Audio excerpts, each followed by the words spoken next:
Hello again. Today I am doing 3 more book reviews. There are going to be some sci-fi book reviews here. So, it's going to be Star Wars The Rising Storm, The High Republic. Then Gearbreakers, the first book of a 2-book series. That's a YA sci-fi story. And Ernest Cline's sequel to Ready Player One, Ready Player Two. So let me do my intro and then we'll start talking about the books.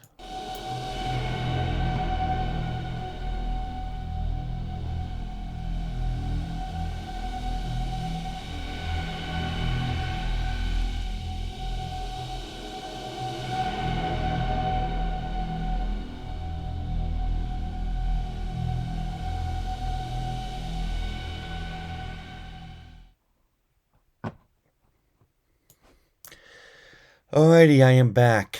So let's talk about these books here. First book I'll talk about is Ready Player 2. So let's get into that one right away here. So first, an unexpected quest. 2 worlds at stake. Are you ready? Days after winning Oasis, founder James Holliday's contest, Wade Watts makes a discovery that changes everything. Hidden within Holliday's vaults, waiting for his heir to find, lies a technology advancement that was once again change the world and make the Oasis 1,000 times more wondrous and addictive than even Wade dreamed possible. When it comes a new riddle, a new quest, a last Easter egg from Holiday hinting to a mysterious prize. And an unexpected, impossibly powerful, and dangerous new rival awaits, one who'll kill millions to get what he wants. Wade's life and the future of the Oasis are again at stake, but this time the fate of humanity also hangs in the balance. Lovingly nostalgic and wildly original, as only Ernest Cline could conceive it, Ready Player 2 takes us to another imaginative world, fun, adventure-packed, through his beloved virtual universe, and joins us thrillingly into the future once again. Okay, so, let me talk about this story here. A lot of people didn't like this story, and I could see why. I'm not going to say it's complete garbage, because it's not. I think it's interesting. I mean, there's actually some stuff that I talked about here. I definitely think it's an interesting story, but it definitely has some problems. First off, it does start, kind of does, Wade, I guess it's Samantha, I think is his, the love interest from the first book. They kind of have a falling out, and I feel like the falling out was only done so this way there was some drama in the book. I felt like it was really kind of forced. There are things that they mention in this story that they touch on and then they just kind of throw away.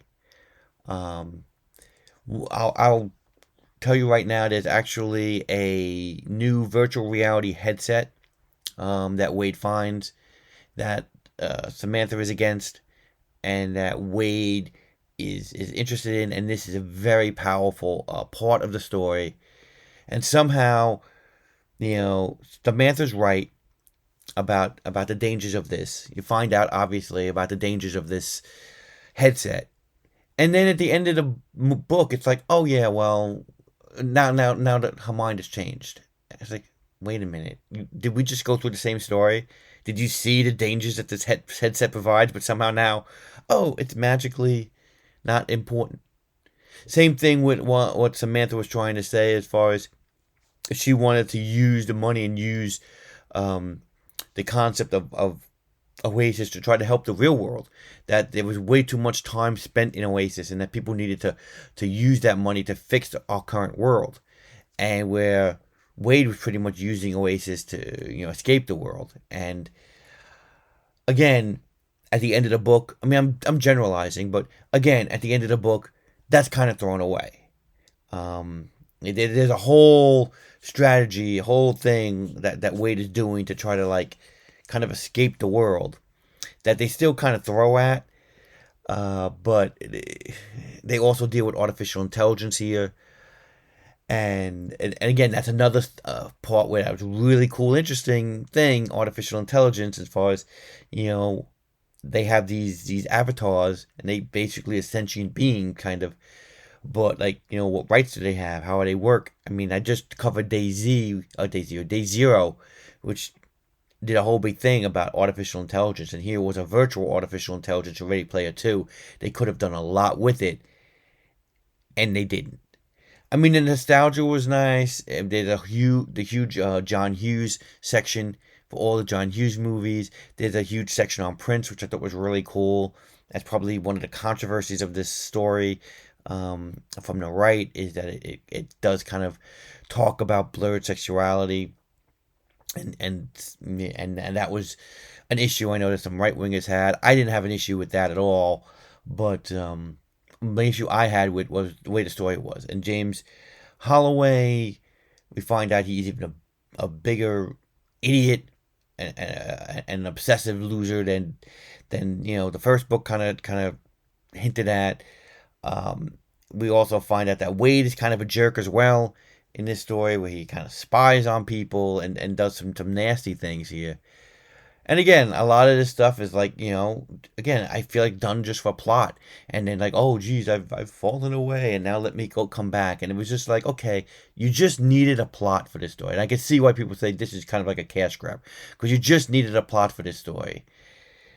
And you just kind of paint by numbers. Again, I don't think it's a horrible book. I think it's an average book, but considering Ready Player One was so much better of a book, it really did disappoint me. And again, I guess I'm going to give it a regular 3-star book.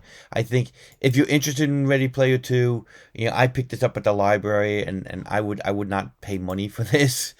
I would just try to find a borrowed copy, and if you wanted to read it. But that's basically my review of Ready Player Two. Now let me talk about a book I actually did pay for. Which was Gearbreakers. This is a YA story. So let me again talk about this here. Two girls on opposite sides of a war discover they're fighting for a common purpose and falling for each other. In Hana Mikuta's high-octane debut, Gearbreakers. Perfect for fans of Pacific Rim, P.S. Brown's Red Rising Saga, and Marie Lu's Legend series. Okay, so Gearbreakers. I really enjoyed this story. I do have some criticisms that I'll mention about it, but in general, let me see if I got my stories about it. In general, what Gearbreakers is there are these, mechs, kind of, like in Pacific Rim or Evangelion or in any kind of, mech world that you can think of. There are these mechs. And there are these pilots who are genetically enhanced, basically kind of cyborg type things, that connect to these mechs. And then there are these people who are Gearbreakers, who are people that are able to get into the mechs and kind of destroy them and kind of mess with them. That are resistance to this oppressive government that does the mechs. That kind of is trying to rule with an iron fist type thing, trying to deal with order. And they've done some horrible things, and what you find out is that it's actually one pilot who got into the system to actually kind of break it. So once she becomes a pilot, and she connects with one of the Gearbreakers, then they wind up having a big breakout. And Sonia is the pilot's name. Eris is the Gearbreaker, a female Gearbreaker. It is a lesbian romance between these two, and it's actually well done. I really liked it. It wasn't graphic, but it was also just nice story, and the way that they bonded and the way they grew. The one problem I do have with this book is its dual perspective. So one chapter is Eris. One chapter is Sonia, then it goes back to Eris, then it goes back to Sonia, back and forth, back and forth. In the beginning, it's fine. It works okay because Eris and Sonia are not really together as much because, one is part of the Gearbreaker, she's part of the pilots. You find out how they kind of are working, their own little areas, and then when they connect, there's a little bit of separation there. But then they're basically together for the rest of the book, and it is really annoying to me, to be honest with you. That was the worst, most annoying part of the book, was that I almost would kind of get confused, because it'd be like, okay, here's from Eris's perspective, now here's from Sony's perspective, and it's like I had to keep remembering like what perspective I'm reading in. And again, it wasn't necessary. I mean, once you had those first few chapters, you should have just dropped the dual perspective and just gone to a just straight, either a straight narrative or just a straight perspective, maybe from a third party, because it just was not working. The dual perspective, it did take me out of it sometimes. It was really hard to keep going. Otherwise, though, I did really like the book. The action was amazing. Again, the romance was good. The bad thing is, this is obviously part one of two-part books, and the cliffhanger at the end, kind of, what was going on. You kind of left like, oh my god, now I gotta wait for the next book, kind of thing. But you expect that, I guess, in this kind of book. But in general, I did like it. I did like this book. I think it's a 4-star book. I think it's really a very action-packed story. Even though it is a YA story, I still felt like I could enjoy it. I do enjoy that, that mech atmosphere. I liked Pacific Rim. I like that, I loved Evangelion. I like that kind of, world. And it is done really well, and there's more to it. There's more things to explore. There's loss in here. There's all, it's basically a story about family in a way. And again, I really did enjoy it. I think it's a book that you should, if you get a chance to check it out, definitely check it out. And that is Gearbreakers. Last one I'm going to cover is a Star Wars book. So, this is Star Wars The Rising Storm. This is the sequel to Light of the Jedi. So, in this story, we basically pick up after Light of the Jedi. And there are things... I like this book. I do think it's definitely a good addition to the story. I liked where it went in a way. But it's not as good as Light of the Jedi. Light of the Jedi was an amazing book. This book is a little smaller in scope than Light of the Jedi. It's also more political. So if you're not interested in the politics, this does deal with the politics a little bit more in the Nihil and in the Chancellor, and dealing with the politics of the ramifications of the Great Disaster and the Nihil's attacks. The Chancellor decides to start a fair, basically a Republic fair, like a World's Fair, except for actual different worlds. And of course, you're gonna put a big target there about this World's Fair. What do you think is gonna happen? And again, you see, I forgot the leader of the Nihil. The name of the leader of the Nihil. His authority gets challenged, and like I said, you see what's going on with the Chancellor, and you see also, what is it, Bell, I guess is his name, who is another one of the Jedi's. Let's see, yeah, Bell, Zetafar. He was, he had a really good story arc in this story, as well as actually Porter Engle, who I personally like as one of my favorite characters. For selfish reasons, one of my favorite characters in the new Star Wars High Republic series. But if you like the High Republic series, I definitely think this is a good book. Again, it's just not as good as Light of the Jedi. It, again, like Light of the Jedi, kind of ends on that same kind of, what can I say, same kind of prophecy, kind of, foreshadowing ending.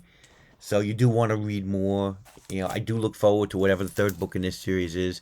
If you don't know, the Star Wars books are going to be set up in like 3 trilogies. So it's kind of like, this is the second book in the first set of trilogies that this High Republic's going to be. Then they're going to have another set of 3 adult trilogies and a final third set that I believe are roughly going to be about a year, a little longer than a year each set of trilogies. At least that's what I understand it. If you've read other High Republic books, including the YA book and the middle grade book, You will get some extra Easter eggs in here, but even from the comic books as well, from reading the story, but you don't need to read those other stories. I do think you need to read Light of the Jedi. People said you don't need to read Light of the Jedi. I still think you kind of need to read Light of the Jedi to really follow the story better, because you got to understand the motivation behind these people. You got to understand how this one um, person got captured. You got to read Light of the Jedi before you read Rising Storm. But again, I think it's a good book. Not as good as Light of the Jedi, but I still think it's a solid addition to the High Republic series. I am really enjoying the High Republic series. I still have the middle grade book that just came out to read, and I will let you know how that is one time soon. But that's my review for Ready Player 2, Gearbreakers, and Star Wars The Rising Storm. If you've stuck with me for all this while, thanks again for watching, and I hope to see you soon. Bye.